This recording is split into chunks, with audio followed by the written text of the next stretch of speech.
మరణాత. అందరికీ శుభోదయం. యేసయ్య, నేడు మా పనులెల్లను దీవించుము, నిండుగా వర్ధిల్ల చేయుము. మోషే సుఖోపవాస ధ్యానములు 40 రోజులలో నేడు 25వ రోజులోనికి అడుగు పెట్టించి ఈ ధ్యానములలో పాల్గొనేవారు నేడు నిర్గమకాండము 25వ అధ్యాయంను పూర్తిగా చదవగలరు. 2026 జూలై 25వ తేదీ శనివారం కొరకు ఏర్పాటు చేయబడిన నేటి దిన దేవుని వాక్య వాగ్దానము. నిర్గమకాండము 24వ అధ్యాయము 7వ వచనం. అతడు నిబంధన గ్రంథమును తీసుకుని ప్రజలకు వినిపింపగా వారు యెహోవా చెప్పినవన్నీ చేయుచు విధేయులమై ఉందుమనిరి. ఆమేన్. ప్రియమైన దేవుని విశ్వాసులారా, ఇశ్రాయేలీలకు 400 ఏండ్ల ఐగుప్తు దాసత్వం నుండి విడుదల దయచేయుటకు యెహోవా దేవుడు మోషేను ఎన్నుకున్నాడు. మోషే మాటమాంద్యం కలవాడైనను దేవుడు ఆయననే నాయకుడిగా తల్లి గర్భమున పుట్టక ముందే తన ప్రణాళికను రూపొందించారు. ఐగుప్తు నుండి లక్షల మంది ప్రజలను, ఇశ్రాయేలీలను నడిపించే నాయకుడిగా, ప్రజలు దేవుని మాటకు లోబడే విధముగా మోషే చేసిన 40 దినముల ఉపవాస ప్రార్థన ఫలముగా దేవుడు 10 ఆజ్ఞలతో కూడిన నిబంధన పలకలను ఇచ్చెను. ఆ నిబంధనలకు లోబడి ప్రవర్తించదమని ఇశ్రాయేలీలు ముక్త కంఠముతో దేవునికి ప్రమాణం చేసిరి. సర్వశక్తి గల దేవుడు ప్రభావ మహాత్యములు కలవాడు.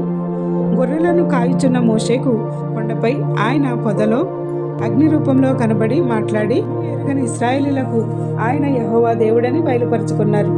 దేవుడు మోషేను ఎన్నుకున్నాడు కాబట్టే ఆయన స్వరం వినగలిగే శక్తిని దయచేసినాడు. ఎందుకంటే ఆయన అదృశ్యుడైన దేవుడు. ప్రజలు ఆయన దిగవచ్చే కొండ ఎక్కకూడదని ఖరాఖండిగా యెహోవా దేవుడు చెప్పిన ఆ విధులన్నిటినీ ప్రజలకు మోషే వివరించిన తర్వాత అట్టి రీతిగానే మేము నడుచుకుందుమనిరి. ఐగుప్తు దేశంలో వారు చూసిన అద్భుత కార్యములు జ్ఞాపకం చేసుకుని ఆయనకు వణుకుచు దేవుని యొక్క మాటకు లోబడదుమని ప్రత్యుత్తరమిచ్చిరి. కావున ప్రియమైన సహోదరి సహోదరుడా, పాత నిబంధనలో ప్రజలు సమీపింపలేని ప్రభావ మహాత్యములు గల దేవుడు క్రొత్త నిబంధనలో యేసుక్రీస్తు రాకతో మనకు సమీపమైపోయినారు.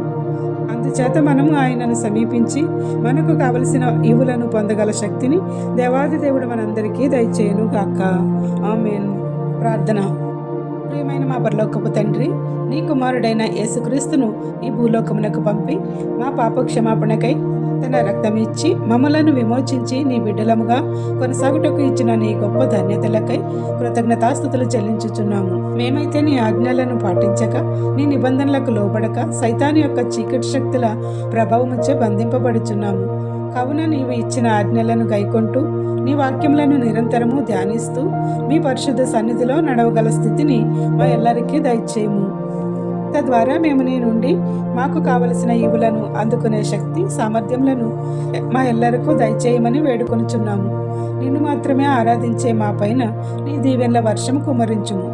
వాటిని నిరంతరము అందుకునే శక్తిని మాకు దయచేయము. నేడు వివాహ దినోత్సవములు, జన్మదినోత్సవములు, ఇతర శుభకార్యములను చేసుకుంటున్న నీ బిడ్డలపై నిండుగా దీవెనల వర్షము కుమరించుము. ఎవరైతే బాధలలోను, శ్రమలలోను, కష్టములలోను, ఇబ్బందులలోను, నష్టములలోను, అప్పులలోను, దుఃఖములోను, అనారోగ్యములతోనూ ఉన్నారో వారికి నీ ఆదరణ ఇచ్చి గొప్ప సాంత్వనం చేకూర్చి ఆదుకునుము. ఈ ప్రార్థన వినుచున్న ప్రతి నీ బిడ్డకు అన్నింటా విజయం ఇచ్చి సాక్షులుగా నిలువబెట్టుము. నీవు పేరు పెట్టి పిలిచిన నీ ప్రియ బిడ్డలు ప్రతిదినము నీవు ఇచ్చిన వాక్య వాగ్దానములను వినుట ద్వారా ఆశీర్వదింపబడుచున్నారని నమ్ముచున్నాము. ఈ ప్రియమైన కుమారులు కుమార్తెలు ప్రార్థన సహకారం కోరుచున్న ప్రతి నీ విన్నపము నీ సన్నిధికి చేరి ఉన్నది. ఏ అంశం మరిచితమో విడిచితమో అవన్నీ నీకే సమర్పిస్తూ ఈ రోజు ఈ వాక్య వాగ్దానం విన్న మా అందరినీ నీ సన్నిధిలో ఎల్లప్పుడూ నివసించగల ధన్యతలను అనుగ్రహిస్తూ దీవిస్తున్నందుకు కృతజ్ఞతాస్తుతులు చెల్లించుతున్నాము. ఈ వారమంతయు నూతన ఈవులతో నింపి నీకు మహిమ తెచ్చేవారముగా మమ్మలను దీవించమని, నీ రెక్కల చాటును మరుగుపరిచి కాయమని, తండ్రి యొక్కయు కుమారుని యొక్కయు పరిశుద్ధాత్మ యొక్కయు త్రియేక దేవుని నామమున నీ ఆజ్ఞలు గైకొని నీ నిబంధనలకు లోబడి నడవగల శక్తిని మా ఎల్లరకును సంపూర్ణముగా దయచేయును గాక. ఆమెన్. ఇట్లు దేవుని సువార్త పరిచర్యలో మీ సహోదరి.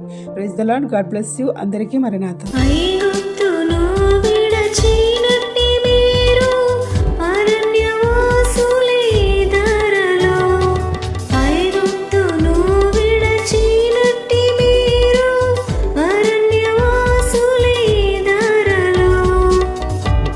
నివాసములే ధీలలోన నేత్రాలు కానను పై నిలుపుడి నిత్య నివాసములేదిలలోన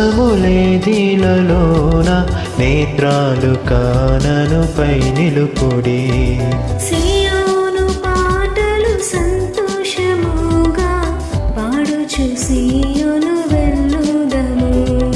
సియోను పాటలు సంతోషముగా పాడుచు సియోను వెళ్ళుదము.